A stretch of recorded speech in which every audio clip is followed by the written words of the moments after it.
E aí, pessoal, mais um vídeo tenebroso aí, dessa vez de cálculo 1 sobre regra da cadeia. Espero que seja curto. Enfim, regra da cadeia é uma regrinha que a gente usa para saber como derivar funções compostas, quando elas são deriváveis. Então, vamos considerar um exemplo aqui. Suponha que a gente, por algum motivo, quisesse calcular a derivada dessa função f aqui, dada por essa expressão, ok? A gente já sabe que se a gente tem uma função q de x, e essa função é x ao cubo, a derivada dela, q', vai ser 3x ao quadrado. A gente já viu essa regra, a gente não demonstrou ela ainda porque eu estou deixando, a gente optou por deixar as partes de formalização de limite e ver as coisas com limite direitinho para uma segunda parte do curso. Primeiro a gente vê essa regra. E aí, bom, o espectador incauto, que vê essas coisas pela primeira vez, poderia se perguntar se isso aqui acontece. Será que para fazer a derivada da f, é só eu fingir que esse x mais 3 aqui é uma variável só, e aí eu faço isso aqui? 3. Fingindo que isso aqui é o x aqui, e aí eu simplesmente apliquei essa regra. Será que é isso? Então, existem coincidências na vida. Para verificar se é isso aqui, nós vamos usar o GeoGebra. Então, só para relembrar, a gente vai procurar a equação da reta. A gente vai usar isso aqui para ver se esse termo aqui dá para a gente a equação da reta tangente no ponto menos 2. Então, a gente vai fazer isso aqui. Aí vai ser 3 vezes menos 2 mais 3 ao quadrado. Eu estou aplicando isso aqui. Vezes x menos menos 2. Então, vamos ver como isso tudo aqui fica no GeoGebra. Quando a gente vai para o GeoGebra, está aqui. Essa aqui é o gráfico da f, x mais 3 ao cubo. E aí, quando a gente plota isso aqui, a equação dessa reta, no GeoGebra, o que a gente ganha é isso aqui. Então, de fato, funcionou. Essa determinou a reta tangente. Então, bom indicativo de que a derivada a gente calculou certa. Só que aí vem o problema, por assim dizer, que a gente fez um caso que deu certo e achar que a regra é sempre essa. Okay? E a vida não é assim. Vamos considerar agora um outro exemplo. Vamos considerar essa função aqui. G de x igual a x ao quadrado menos 2 ao cubo. Ok?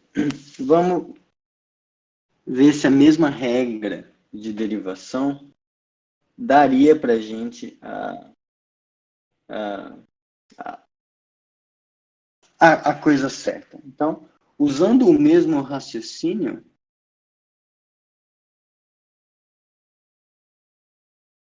a gente podemos nos perguntar isso aqui. Se a derivada vai ser esse negócio. Ok? Então, para a gente testar isso no GeoGebra, a gente vai calcular essa equação de reta lá. Só que agora a gente vai fazer no ponto x igual a 2. Então vai ser isso aqui.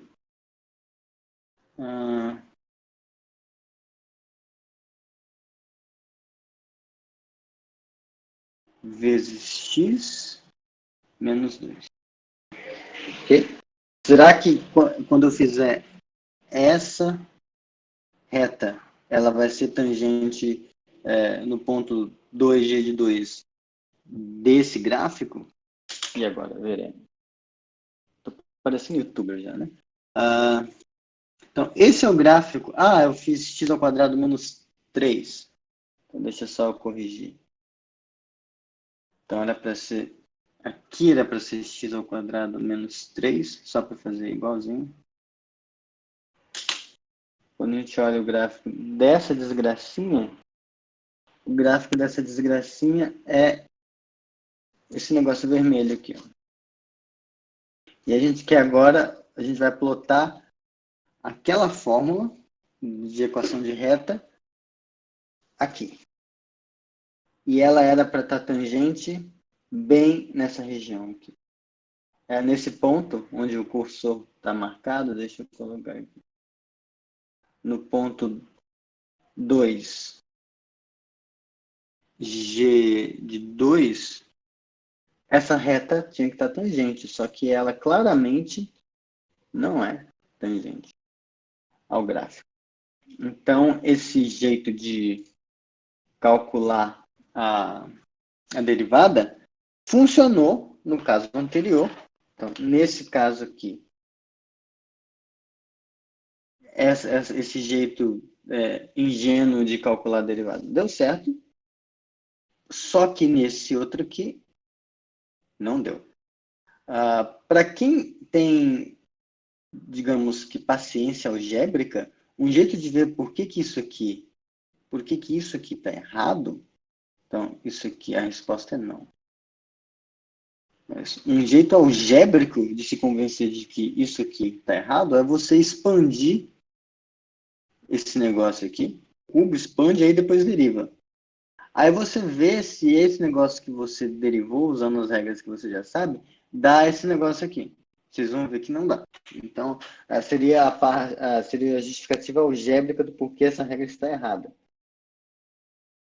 Mas então, se a regra não é essa, qual é a regra? Bom, a regra vai ser essa aqui. Eu vou explicar por quê, mas a regra vai ser assim. Se a gente tiver G, os livros de cálculo costumam escrever assim, a gente escreve, imagina que a gente tem G, uma função de Z. Z é o termo do parâmetro do domínio da função G.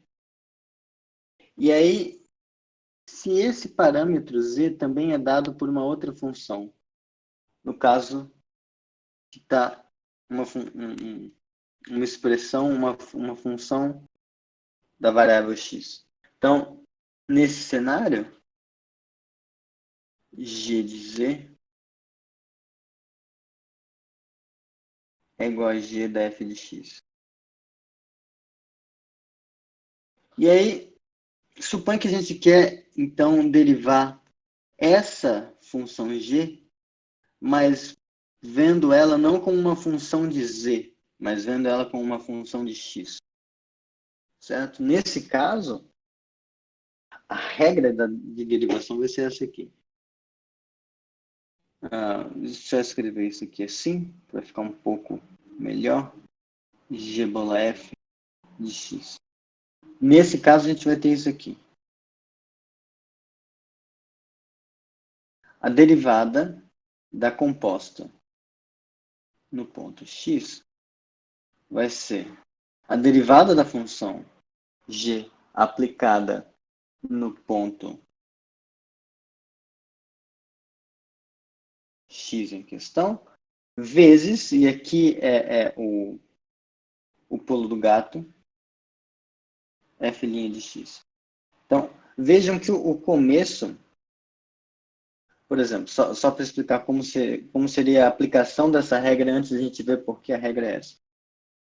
Aqui nesse caso anterior, Opa, eu voltei demais.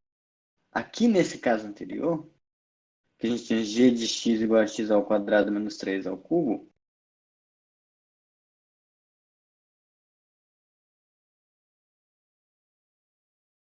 a gente estava com isso aqui. Vou escrever assim, h de x, vamos supor que lá a gente tinha isso aqui, para ficar as mesmas letras da regrinha aqui.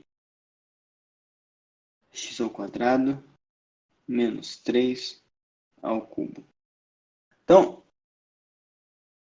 aqui esse z que a gente está falando, ou essa f de x, como vocês preferirem, é o parâmetro que está correndo aqui dentro.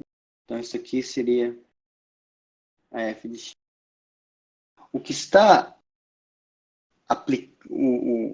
a regra a qual eu aplico a f é essa função de fora, que seria esse cubo. Então, nesse caso, a gente tem f de x, para colocar nessa regra aqui, f de x seria o x ao cubo menos x ao quadrado menos 3, e a g seria x ao cubo. Então, quando a gente usa essa regra, como que a gente usaria essa regra aqui? A gente ia fazer assim. A derivada de h é a derivada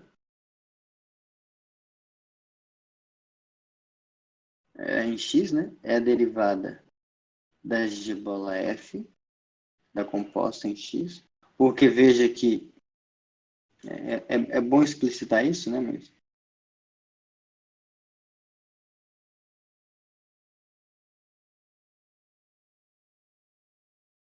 essa h é a composta de g com f. Sabe? Quando você faz essa regrinha aqui, dá esse negócio. Então, pela regra da cadeia, isso tem que ser calculado assim.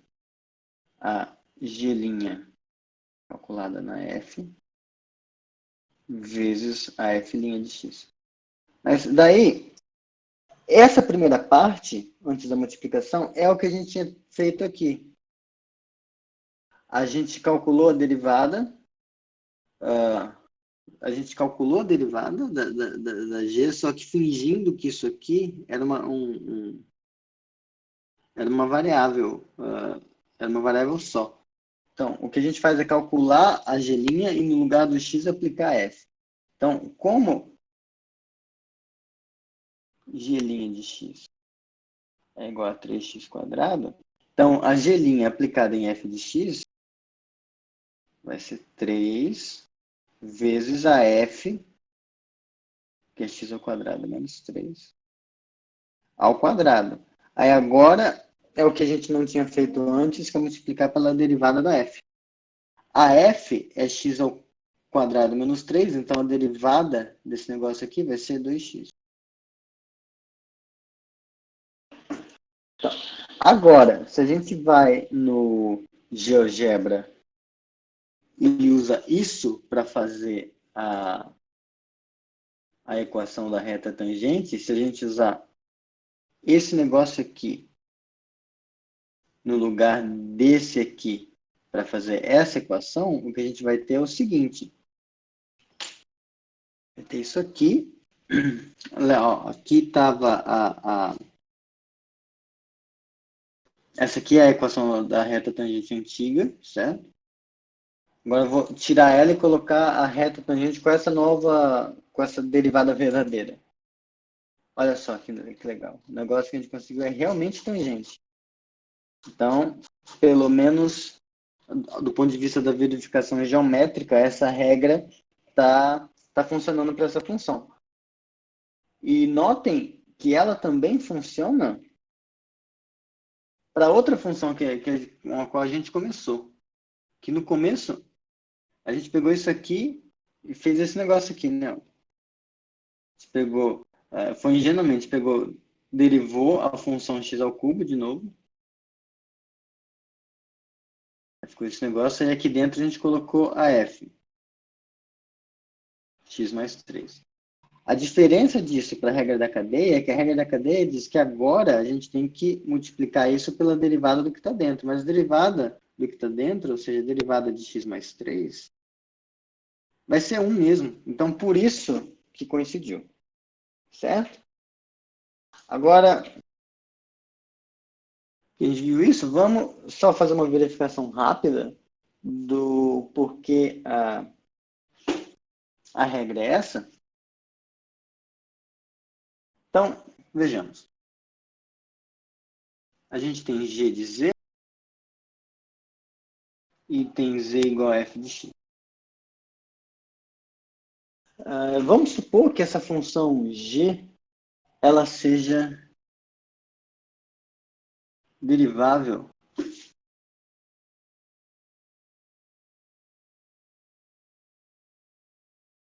suponho que ela seja derivável em p.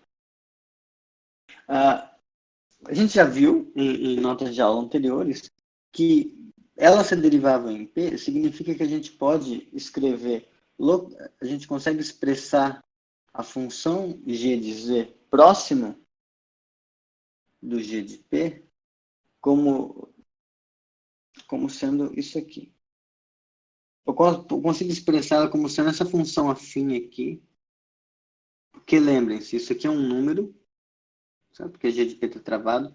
Isso aqui é um outro número, que é derivável, que é a derivada da g em p. E aqui eu estou com o parâmetro g correndo solto. Então, isso aqui é uma função afim. Mas essa outra função aqui, que é o erro, digamos assim, e esse erro, a gente já viu nas notas de aula, que é o que corrige, né? Porque a g nem sempre é uma função afim. Esse erro, ele satisfaz isso aqui. O que em linguajar mais analítico significa que o erro vai para zero mais rápido do que essa função linear aqui vai para zero quando o z se aproxima do p, quando a variável se aproxima do p, pelos dois lados. Tá, e daí? Bom, como a gente está supondo isso aqui, pode ser o caso, aliás, é o caso de que esse p ele se expresse como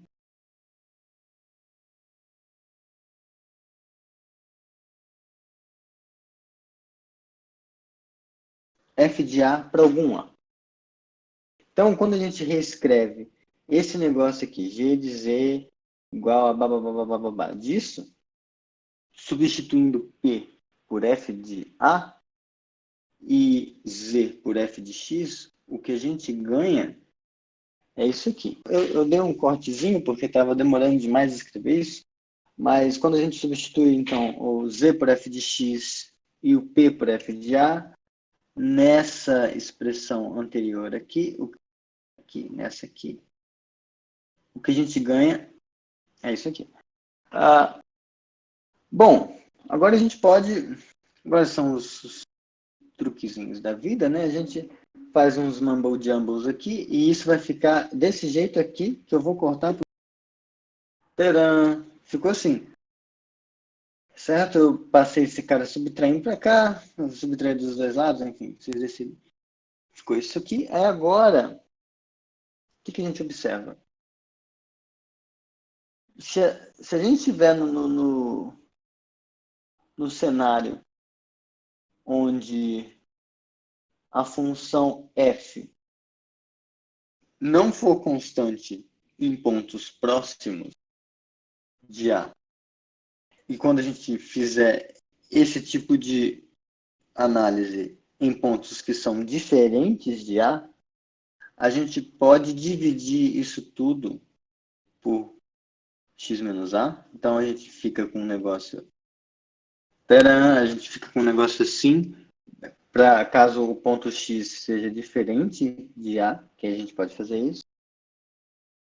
E se a gente se vale da suposição adicional de que a f não é constante em pontos próximos de a gente sempre pode pegar x diferente de A, de modo que f de x seja diferente de f de A. Porque aí, qual a graça disso? A gente consegue escrever essa coisa assim. Desse jeito. O que mudou nessa linha para essa é que aqui eu multipliquei por 1. Só que eu optei por escrever 1 como sendo f de x menos f de A dividido por f de x menos f de A. E aqui eu estou usando que eu consigo encontrar um ponto x diferente de A, tal que f de x menos f de A é diferente de zero. Isso aqui, notem que está assim. Agora eu vou passar, como está uma multiplicação, eu posso meio que brincar com essas coisas aqui embaixo e reescrever desse outro jeito aqui. Assim. Porque a ideia agora é, a gente passa o limite, digamos assim, dos dois lados, a gente olha essa expressão aqui, quando x se aproxima de A, e olha essa expressão aqui, quando x se aproxima de A. Bom, mas o que acontece? Pronto, agora ficou um pouco melhor. Então, quando a gente faz o limite desse negócio, quando x tende a A, isso aqui é a expressão para um negócio que a gente se vocês olharem na definição da derivada, isso aqui é, pela definição, você pegar a função composta, g bola f, e calcular a derivada em A. Essa aqui é exatamente a expressão para ela. Agora, quando a gente faz aqui o limite dessa expressão toda, quando x for para A, vai ser a soma dos limites de cada uma das parcelas. Então, aqui tem essa constante, então vai ficar g'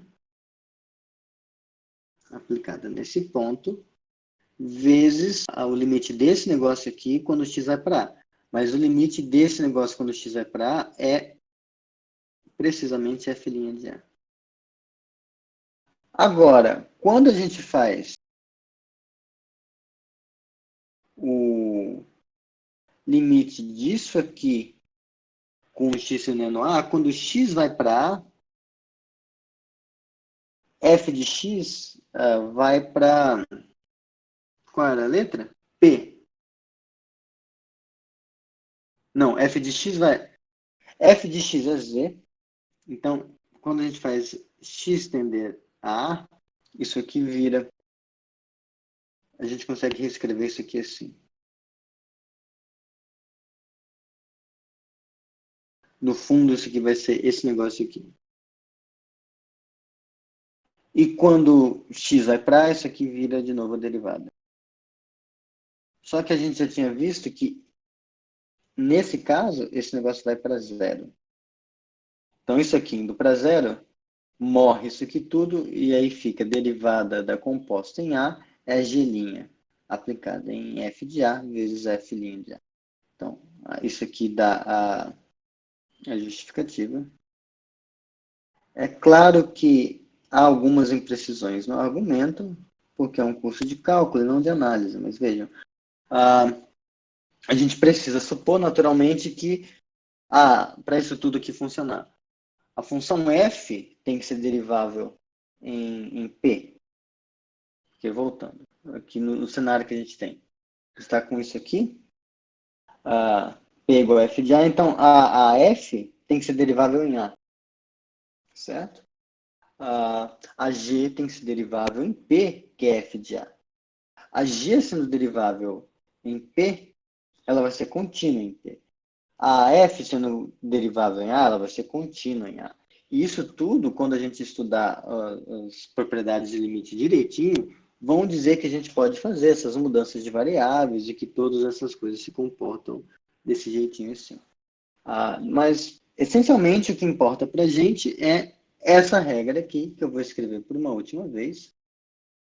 Então, que é a seguinte: se você tem a função, se você tem uma função g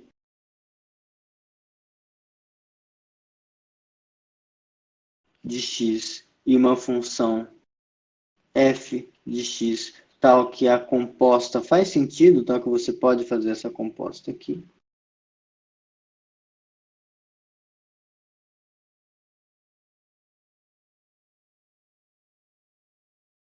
Então, se você quer calcular, se for possível fazer tudinho direitinho, se as hipóteses estiverem todas satisfeitas, que em geral vão estar, em cálculo 1 pelo menos, você calcular a derivada dessa composta em x, vai ser você calcular a derivada da g e aplicar no ponto, e depois calcular a derivada da f no mesmo ponto e multiplicar as duas. Okay? Essa é a regra da cadeia. E, bom, depois a gente vai discutir alguns exercícios e talvez ver um jeito melhor de enunciar isso aqui, pelo menos para física, que eu imagino que vocês vão preferir a anotação de Leibniz. Mas é isso. Agora deixa eu editar